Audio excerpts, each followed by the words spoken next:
All right, let's turn now to Anthony Gregory. Anthony is the Gilbert I. Collins Fellow at the Independent Institute, independent.org. He's the author of the book, The Power of Habeas Corpus in America, From the King's Prerogative to the War on Terror, published last year by Cambridge University Press. Anthony holds a bachelor's degree in history from the University of California at Berkeley. Check him out at anthonygregory.com, and I'd like to welcome right now to the program Anthony Gregory. Anthony, thanks for being here. Hey, Tom, it's my pleasure. You and I agree on like 98.9% of things. I mean, maybe more than that, and yet we just have great fun talking about the 1.1%, and they're all things that don't matter that much in the grand scheme of things. I mean, once you accept the non-aggression principle, other things are sort of negotiable. But anyway. So I've got you here. You write prolifically in the sense that you write multiple pieces a year that make me envious, that multiple pieces that make me say, oh my gosh, if only I could have written that piece. And I'm not saying that just to flatter you. I say that about very, very few writers. But your archive at LouRockwell.com, which we'll link to in the show notes here, is just one gem after another. I mean, one precious gem after another. So I just want to pick your brain a little bit, if you don't mind. I want to get inside that brain that can write pieces like that. So I want to start off with something that you and I have kind of, sparred over a little bit. And yet, again, when you get right down to it, what are we really arguing about? But we both feel like the left is hopeless and the right is hopeless, right? For different reasons. And yet, though, in our heart of hearts, like if we were in a CIA interrogation room and we had to give an answer, well, I still have sort of sympathies kind of for the right. And I have a feeling that if you had to say, well, maybe you would be more comfortable a little bit on the left. So I want you, first of all, to tell me, if you were talking to somebody out there in Berkeley where you went to school and you want to turn them on to libertarianism, how would you approach that? How would you tackle that challenge? How would I tackle the challenge of reaching out to a left-winger at Berkeley? Yeah, right. I mean, like, how would you go about it? What would be your plan of attack? What would you start with first?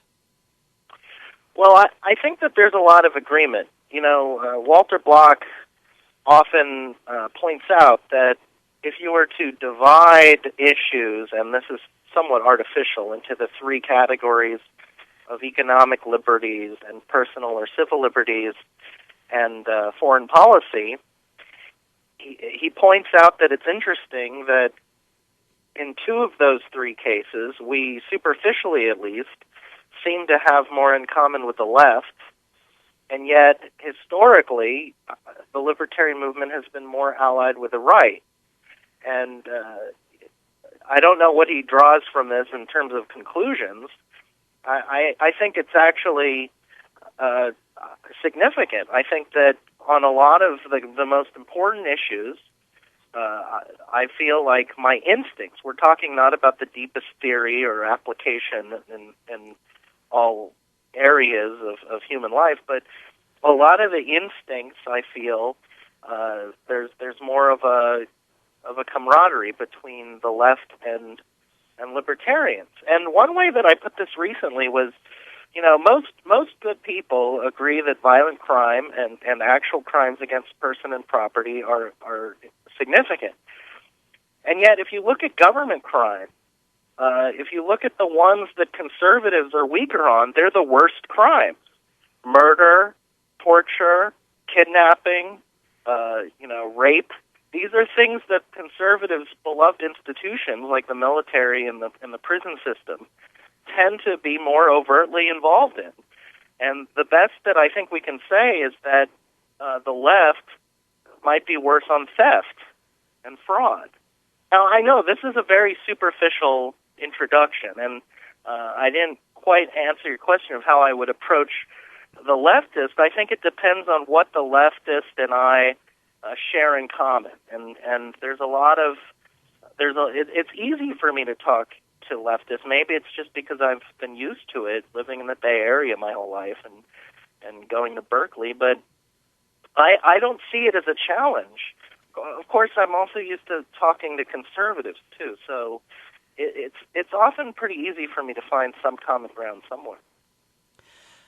All right, well, let me now, even though you didn't ask for it, I'm going to give you how I go about talking to these right-wingers, because I think to myself, I used to be one of these people. First of all, did you ever think of yourself as being like a Berkeley radical? Like, were you always a libertarian, or did you come from the left, or were you just libertarian from the start? I've been pretty libertarian since I was a kid. I was raised with a lot of libertarian beliefs.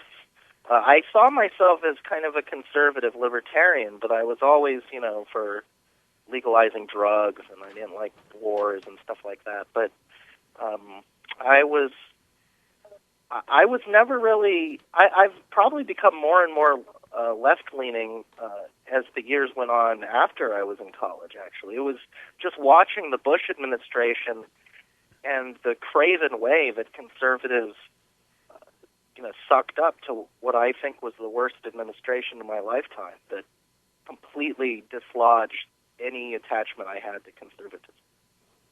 Yeah, I'm going to admit something here before I go into what I was going to say before about how I go after people on the right.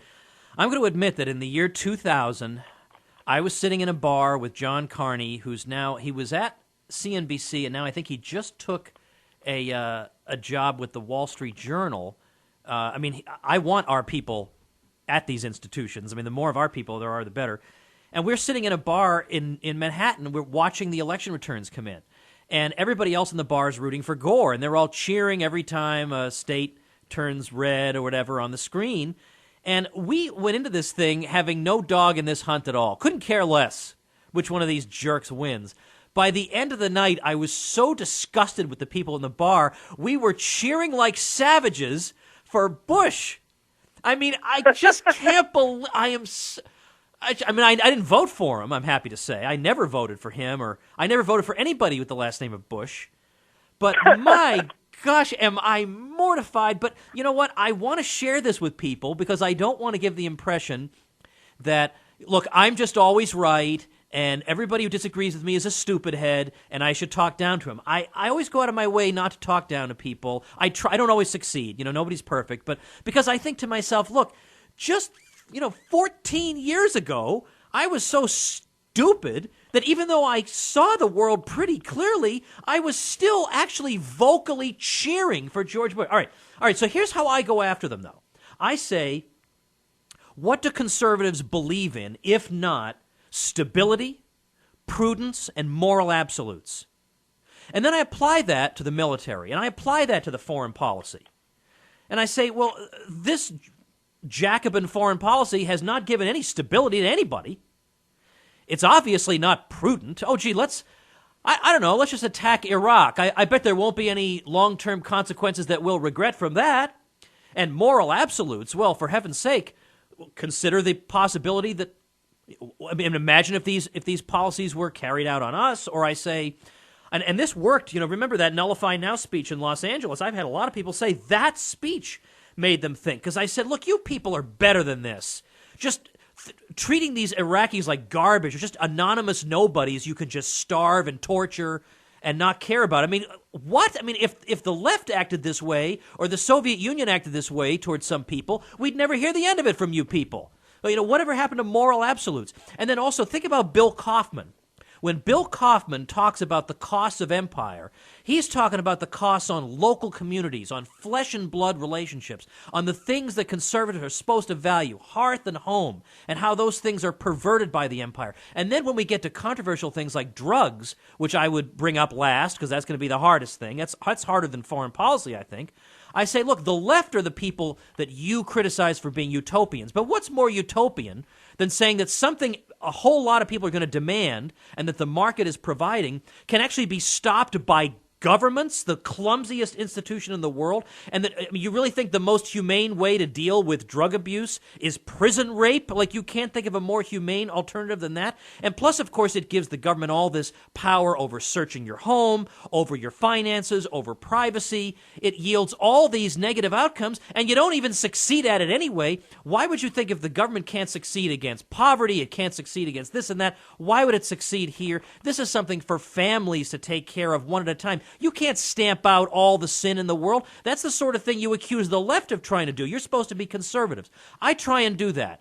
Now, am I wrong? I mean, I'm not that you think I'm wrong, but why ultimately do you think the conservatives are so hard to reach? What do you think is the stumbling block there? Because it seems like the superficial argument I've just made ought to appeal to more of them than it actually does. Well, I applaud your efforts, and I believe you've had a lot of success in moving conservatives more toward a libertarian understanding. And I also agree with you that conservatives, by their own values, should probably be a lot less, pro-empire and pro-police state than they are. I do think that there's a tension in conservative ideology. You mentioned moral absolutes and stability.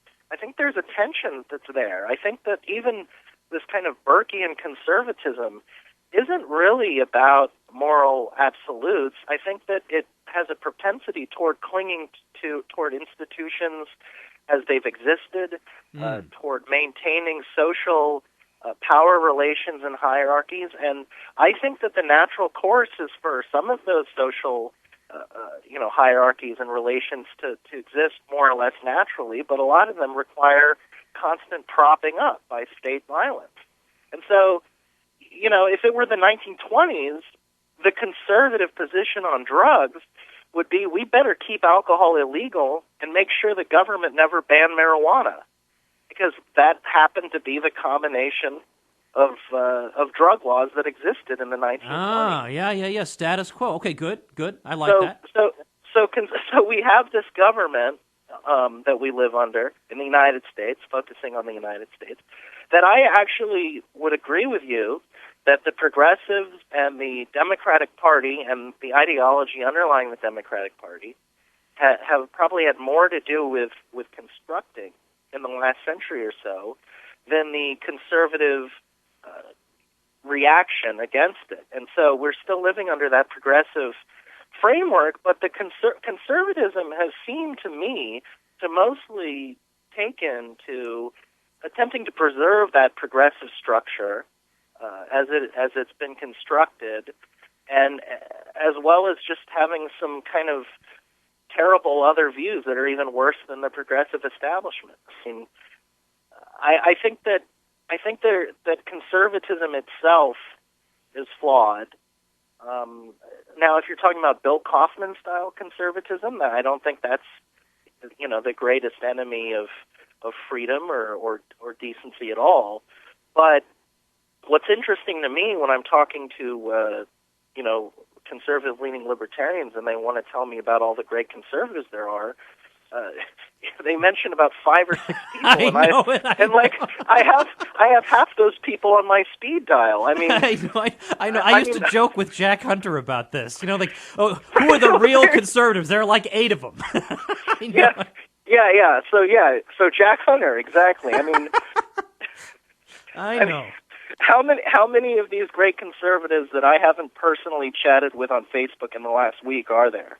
But you know what, Anthony? I mean, it really does cut both ways, because I'm sure there are a lot of progressives who feel like, look, Hillary Clinton is no progressive. She's a warmonger, corporate statist. And yet the typical Rush Limbaugh listener thinks that the world is divided between the right-wing corporate statist and the establishment liberal corporate statist, and that's the world, and we've got this Muslim who wants to sell out America to the Islamists, even though he supports gay marriage, which is a pretty unorthodox Islamic view, according to my understanding anyway, but that's their view, and then we've got to be great patriotic Americans supporting the military against this Muslim usurper.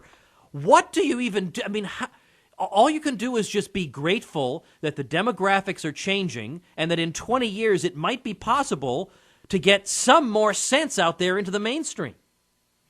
Well, no, I mean, I agree with you. And when it comes to liberals, Democrats, kind of the center-left, which dominates Democratic politics, I couldn't agree more. I think it's kind of telling that the best liberal is Glenn Greenwald, and he's not even in the United States because he's afraid of the liberal president. That's right. I think, I commented on, one of my left libertarian friends' Facebook recently that I sometimes think that if you're going to talk about alliances, the real realists who and the people who are thoughtful and yet radical would really be gravitated toward a very impossible center-right radical left coalition. Uh, and you know, she said, well, that's never going to happen. And so once again, I have this great strategy for liberty that'll never happen. But I think that if you're comparing the center right to the center left, the center right, some of the stuff I dislike most about it, I attribute to its pandering to other segments on the right. And I think that a lot of, you know, normal Republican voters have a more realistic view of what the state is. They know that the state is about the military, the cops. It's an institution of force. Their problem is they support a lot of that stuff, but they don't have any illusions about what the state is at its core. And it's kind of interesting because the center left is, which I think dominates, certainly Obama, you know, the age of Obama, that's what we live under. It's kind of the worst of all worlds, at least in terms of state policy, where you get a lot of the types of policy a center-rightist would adopt, like the Bush and Obama, they probably agree with each other in practice more than you and I agree. Yeah, no, I think so too, and you know, I think you've really hit on something here, because right, the center left and the people who sort of follow them would tend to view the state naively. They would view it as some kind of public service institution. Right. Whereas the center right, they will come out and say, look, the state is no such thing, and it's a terrible monster you have to be afraid of, and so therefore what we can use it for is not to uplift the downtrodden, because it's no good at that. If we're going to use it for anything, we're going to use it for killing. We're going to embrace what it really is, and we're going to just use it for killing, and we're going to employ the hangmen and the jailers, because that's what the state really is. Like, when you really have to go after your enemy, you decimate him with the state, but you don't build houses with it.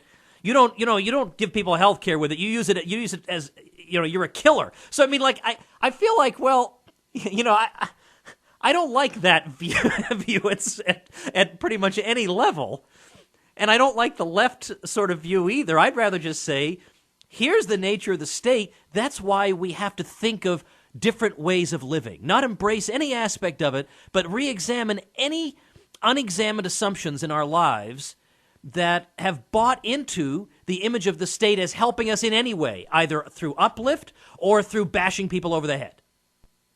Yeah, absolutely. And I think what's interesting is the radical left also seems to understand what the state's about, which is why the radical left seems to be divided between totalitarians who just embrace that and anarchists who reject it. And their goals, a lot of the left-right distinction isn't so much about attitudes about the state as it is about, you know, cultural attitudes and what you believe society should look like. And I think that I agree with 1960s Rothbard that historically libertarians agreed more with the left about culture, and this ended up being warped because of progressivism and Marxism in the 20th century. And so I've kind of added on to his insight with a theory that the reason that the state left, you know, state communism, is about the worst thing there possibly is because the state is attempting to do something so opposite of its nature. And the further you drive the state to try to bring about equality and to try to break down hierarchy and power, the more you end up with killing fields and mass starvation. Whereas the right, a lot of its goals are actually more obtainable through the state if all you're trying to do is maintain some sort of, you know, conservative power structure. Now, you could attack anything that I've said with about 100 critiques, and maybe many of them would be correct, and we could go down these roads forever. And of course, the whole political spectrum or this theoretical spectrum between left and right is flawed, and I don't know how much it applies to American politics in the end. I mean, people just vote for. There's an old joke that people either either their parents were Democrats, so they end up voting Democrat, or their parents were Republicans, so they end up voting Democrat. But yeah. But either way, but the actual truth in that joke is that a lot of this ends up being partisanship, which is why even news, there are all kinds of news events that everyone lines up behind, not based on what the actual story's about, but just what you would predict the Democrats or Republicans to say. And it's kind of, I shouldn't say kind of, it's quite disturbing to me that people allow their intellects to be totally subverted by partisan loyalty. I want to pick your brain, though, on one key thing that you've talked and written about quite a bit. Let's suppose you're talking to somebody who identifies as a progressive but isn't really that politically astute, doesn't really know all the distinctions, but just feels like it's the responsibility of a progressive to support Barack Obama because he's out there fighting against the reactionary Mitch McConnell or whatever. What would you say to him about the Obama record? Not the pretty speeches, not the enthusiasm, not the big crowds that he used to get, but what would you say specifically? Let's say you've got a few minutes with this person. What would you say to disabuse this person, to get the person thinking that, you know what, I mean, I certainly don't want to support Mitch McConnell, but maybe I don't want to support anything about this system because maybe they're all, at some fundamental level, the same. Well, on foreign policy, which is a good starting point, the points are easy to make. But Iran, but I should interject here, though. Iran, hasn't he actually been sort of good, at least recently? Well, okay, Tom, I mean, if you corner me, I'm actually going to concede. I think that the Democrats are a little better on foreign policy, or a little less terrible. And because that difference translates into hundreds of thousands of lives potentially. I mean, I don't know what role I'm supposed to be playing right now. Convincing the progressives to abandon the left, or convincing you that the left's better than the right? No. I agree. No. Just talk to me about the progressive. But I did want to point out that Scott Horton, who was on this program not long ago, said that basically the Iran thing, which could well be successful, is the only good thing Obama's ever done. And if that is the only good thing he's ever done, it's pretty much better than anything George W. Bush did. And I despise Obama. I despise all the presidents. I mean, that should be obvious. Like anybody who would lecture me, I don't dislike Obama enough, or I don't oppose his policies enough. I guarantee you I oppose more of his policies than that critic does. But if he's better on Iran than George W. Bush, that makes him better than like the last 5 presidents or something. But anyway, so now I'm playing devil's advocate for Obama. The world is upside down, Anthony Gregory. You just keep talking. Don't listen to me. Go make your case to the progressive. Let's hear it. Tom, you've convinced me. I think I'm going to sign up for the DNC. Yeah, there you go. No, on foreign policy, Obama has continued, the basic bipartisan approach to Iraq, where he continued the Bush timetable.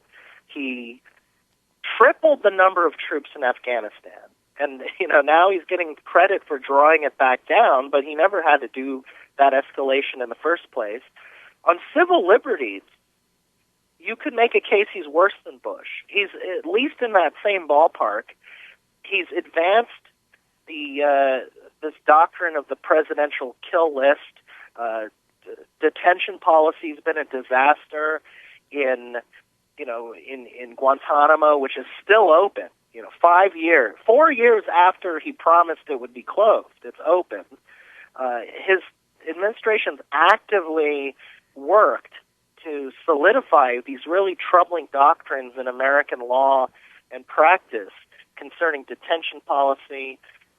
He did end torture, but only in the sense that torture, as it was most gruesomely being practiced under Bush, ended at the end of Bush.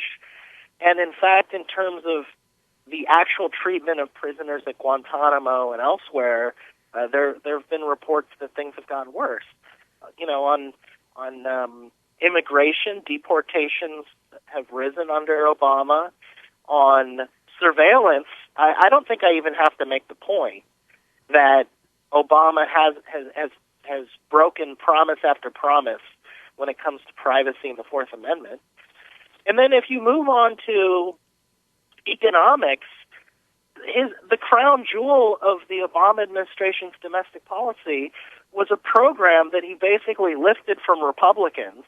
That now the kind of Heritage Foundation, Newt Gingrich, Mitt Romney, at some point, almost every high-profile Republican endorsed the essence of Obamacare. The individual mandate, you mean? The individual mandate and mandating that insurance companies cover pre-existing conditions. The two key parts that required all the other regulation to make workable. Though of course it's not workable, but Obama ran against that too. By the way, when he was running against Hillary in 2008, he said he opposed the individual mandate. So you've got a bunch of progressives defending Obama's kind of corporatist, soft social democracy at home. But what have the results been? I mean, unemployment is lower than it was 5 years ago, but it's been rather high considering. If you look at income inequality, which I think tracks government intervention, I think the more the government intervenes, it tends to exacerbate these disparities. They've continued to get worse under Obama. Black unemployment is worse under Obama. On paper, Obama just looks really bad. If he were a Republican, there'd be very little to defend from progressives, other than a little bit of rhetoric here. You're right that on Iran he's been less belligerent, but what's interesting is the Democrats or the progressives rarely focus on that in trying to defend Obama anymore. Now, of course, the Democrats also were more likely to want to go to war with Syria, which we can attribute to partisan hackery on both sides. But, it is to Obama's limited credit that he backed down. Yeah, that amazed me. That amazed me. Nobody ever backs down. That was actually to our credit, Tom. We, as the American people and much of the world, stood up and said, "You got to be kidding me!" And Obama timidly backed out. And I got to ask you, because you're a historian and I aspire to be one. Has that ever happened? I mean, maybe there were some opportunities for the U.S. to invade Canada that were, or something like that. I don't know. I mean, mainly because when U.S. foreign policy became, something other than every 30 years we have a war, when it became during the Cold War just one intervention after the other, Grenada and then Libya and whatever, they didn't broadcast it for 3 weeks in advance so that we could have a debate. They just announced, oh, by the way, we bombed them.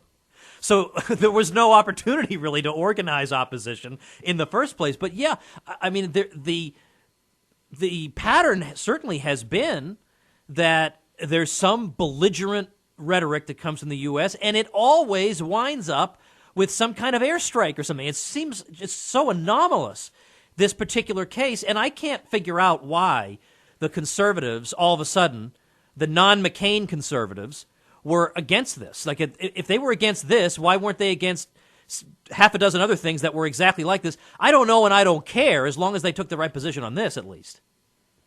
Well, in the long term, we should care, because eventually we're going to have a Republican ruler again.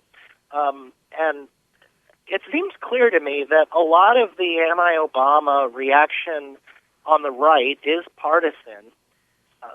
It's not coming from this moral absolutist position. It's coming, and we can be glad, of course, in the short term that it's there, but I'm afraid that a lot of the anti-Obama opposition to the right is no more, it's wide, but it's no deeper than the anti-Bush opposition among liberals. Yeah, somebody's got to compile a list, maybe put it in book form. These are the things that you people are not allowed to support, even if a Republican proposes them, because remember, you were against them for 8 years, okay? So you're not allowed to support any of the following things, beginning with the individual mandate and the pre-existing condition thing, and these various types of foreign intervention, and this type of spying, and all these different sorts of programs, and federal involvement in education. You're not allowed to support any of those things, or candidates who favor any of those things, or otherwise I want an apology for your bloviating for 8 years. I'd love to hand everybody a book like that, bash them over the head with it if I didn't believe in the non-aggression principle. Well, you'll notice each side identifies this hypocrisy in the other side and yet never looks in a mirror. And so under Bush, I remember argument after argument coming from conservatives. Well, Clinton did this in Kosovo. You know? Yeah, I was against that too. You know, and at the beginning of this program, before you came on, I read to the audience your beautiful and brilliant Facebook post from the other day, which was just, I mean, if you don't make that into an article, then I'm just going to retire and give up on mankind. Because that was, my wife said, did you see Anthony's update today? I said, I don't really get to see anybody's updates anymore on Facebook. And I read that thing, and I thought, this is one of the best, most awesome things in the world. Because I am so sick of people saying, oh, yeah, well, where were you when so-and-so was doing such and such? Well, I was criticizing that. I know. It's really troubling. And, you know, we're both pretty young, and I'm even younger than you. And yet I feel like I've been at this game for a very long time in terms of being, you know, criticized for being inconsistent. And it really started happening the most under Bush. And, you know, under Clinton, I was a student. But as it so happened, I wrote in my high school newspaper condemning the war in Kosovo. I criticized Clinton in like 6 or 7 articles that were read by, you know, a few dozen high school students and faculty, and that was it.